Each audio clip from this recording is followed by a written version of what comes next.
Hi friends, welcome to our channel. This video is sponsored by BuyMote mobile app. இந்த ஆப்போட link description பாக்ஸில் கொடுத்துருக்கேன். Check பண்ணிக்கோங்க. Check பண்ணி உங்களுக்கு தேவையான சமையல் பொருட்கள் வீட்டு பொருட்கள்லாம் வந்து வாங்கிக்கோங்க. இப்போ வாங்க வீடியோக்குள்ளே போகலாம். இந்த வீடியோவில் நம்ம சிம்பிளான மீன் குழம்பு எப்படி வைக்கிறதுங்கிறத பற்றி பார்க்கலாம். எண்ணெய் சட்டி ஹீட் ஆகிடுச்சு. 3 ஸ்பூன் ஆயில் சேர்த்துருக்கேன். ஆயில் ஹீட் ஆனது வெங்காயம் ஆட் பண்ணிக்கலாம். அதுக்கு முன்னாடி வெந்தயம் 1 ஸ்பூன் போட்டேன். அது நல்லா ஹீட் ஆகட்டும். இது கூடவே ஒரு 15 சின்ன வெங்காயம் 4 பச்சை மிளகாய் சேர்த்து நல்லா வதக்கி விட்டுக்கலாம். நல்லாவே வதங்கட்டும். அதாவது கருகாமல் கண்ணாடி போல் வதங்கணும். அதுக்கு குழம்பு ரெடி பண்ணிக்கலாம். அதுக்குள்ளே ஒரு பெரிய எலுமிச்சம்பழ அளவு நல்ல புளிக்கிற புளி எடுத்து கரைச்சி வச்சுட்டு 2 ஸ்பூன் மிளகாய் மாவு குழம்பு மிளகாத்தூள் அது கூட சின்னதாக 2 தக்காளி சேர்த்து நல்லா கரைச்சி ரெடி பண்ணி வச்சுருக்கேன். இப்போ நல்லா வந்துட்டு பச்சை மிளகாயும் வெங்காயமும் வதங்கட்டும். இப்போ பாருங்கள் கண்ணாடி போல் வதங்கியிருக்கு. இந்த ஸ்டேஜில் நாம் வந்து இந்த குழம்பு சேர்த்துக்கலாம். நல்லா வதங்கிடுச்சு பார்த்தீங்களா. இப்போ குழம்பு இதோட சேர்த்துக்கிட்டேன். நீங்கள் வந்து இந்த ஸ்டேஜில் புளிப்பு காரம்லாம் கரெக்டாக இருக்கான்னு செக் பண்ணிக்கலாம். அதுக்கு ஏற்ற மாதிரி உங்களுக்கு ஏற்ற மாதிரி போட்டுக்கோங்க.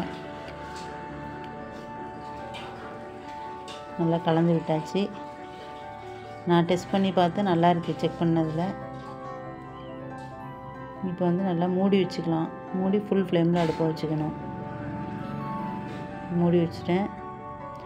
இப்போ நான் வந்து ஒரு 1/2 கிலோ கெண்டை மீன் வாங்கி க்ளீன் பண்ணி எடுத்து வச்சுருக்கேன். இதை தான் ஆட் பண்ண போகிறேன்.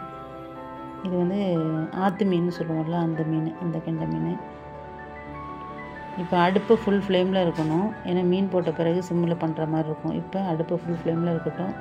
நல்லாவே கொதிச்சிருச்சு. ஒரு 5 நிமிஷம் நான் வந்து கொதிக்கட்டுன்னு விட்டு நல்லா கொதிச்சிருச்சு.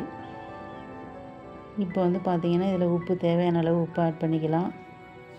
நான் உப்பு ஆட் பண்ணிக்கிட்டேன்.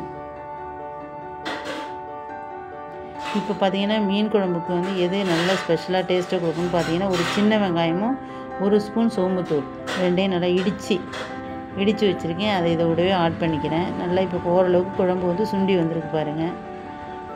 இந்த அளவுக்கு வந்துருச்சு. இப்போ இது கூட பார்த்திங்கன்னா மாங்காய் துண்டு, நல்ல இனிப்பு புளிப்பு கலந்த மாதிரி உள்ள மாங்காய் துண்டு ஒரு 4-5 பீஸ் ரெடி பண்ணி வச்சுருக்கேன் கட் பண்ணி. அதை ஆட் பண்ணிக்கலாம். ஏன்னா மீன் குழம்புனாலே மாங்காய் துண்டு போட்டால் தான் நல்லாயிருக்கும். இப்போ எதுக்காக வேண்டிய மீன் துண்டு போடுறதுக்கு முன்னாடி மாங்காய் துண்டு போடலாம். கொஞ்சம் பெருசாக நான் கட் பண்ணிட்டேன். இப்போ வந்து போட்டு ஒரு நிமிஷம், ரொம்ப வேண்டாம், 1 நிமிஷத்துக்கு வந்து வேகட்டும். வெந்துருச்சு. இப்போ இது கூட வந்து மீன் துண்டுகளை ஆட் பண்ணிக்கலாம். பெரிய பெரிய பீஸாக வந்துட்டு நான் மாங்காய் வெட்டினதுனால முன்னாடியே போட்டுட்டேன். இப்போ இது கூட மீன் துண்டுகளை ஆட் பண்ணி உப்பு இருக்கான்னு நல்லா செக் பண்ணிக்கணும். செக் பண்ண பிறகு மீன் துண்டெல்லாம் போடுங்க. போட்டாச்சு.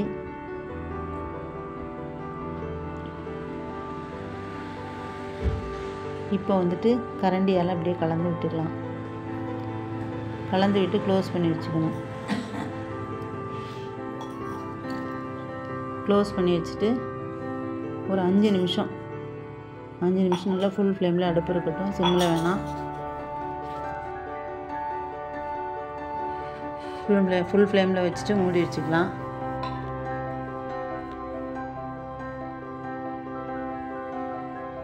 நான் 5 நிமிஷம் கழித்து ஒரு 2 நிமிஷம் கூடுதலாகவே இருக்கட்டும்னு விட்டேன். மேலே இப்போ வந்து மாங்காய் பெருந்துண்டாக இருந்ததுனால நல்லா வேகட்டும்ட்டு. இப்போ மாங்காய் மீன் துண்டா எல்லாமே நல்லா வெந்து வந்திருக்கு பாருங்கள். இவ்வளோதான் ஃப்ரெண்ட்ஸ். ரொம்ப சிம்பிளான மீன் குழம்பு ரெடி பண்ணுறதுக்கு கொஞ்சமான ஜாமானை வச்சு ரெடி பண்ணியிருக்கோம். நல்லா டேஸ்டியாக இருக்கும். நல்லா வந்து மாங்காய் பிரிஞ்சு வந்துருச்சு. நல்லா மீனும் வந்து வெந்து வந்துருச்சு. இப்போ அடுப்பை ஆஃப் பண்ணிக்கலாம். என்ன ஃப்ரெண்ட்ஸ், குழம்பு நல்லா இருக்குமா? சாப்பிட்டு பார்த்து சொல்லுங்கள். இது போன்ற சமையல் குறிப்பெல்லாம் நீங்கள் பார்க்கணுன்னா நம்ம சேனலை சப்ஸ்கிரைப் பண்ணி பக்கத்தில் இருக்கிற பெல் ஐக்கானில் ஆன் ஆப்ஷனை ப்ரெஸ் பண்ணிக்கோங்க. உங்கள் ஃப்ரெண்ட்ஸுக்கெல்லாம் ஷேர் பண்ணுங்கள். கண்டினியூவாக என்னோடய சேனலை வாட்ச் பண்ணுங்கள். தேங்க்ஸ் ஃபார் வாட்சிங் ஃப்ரெண்ட்ஸ்.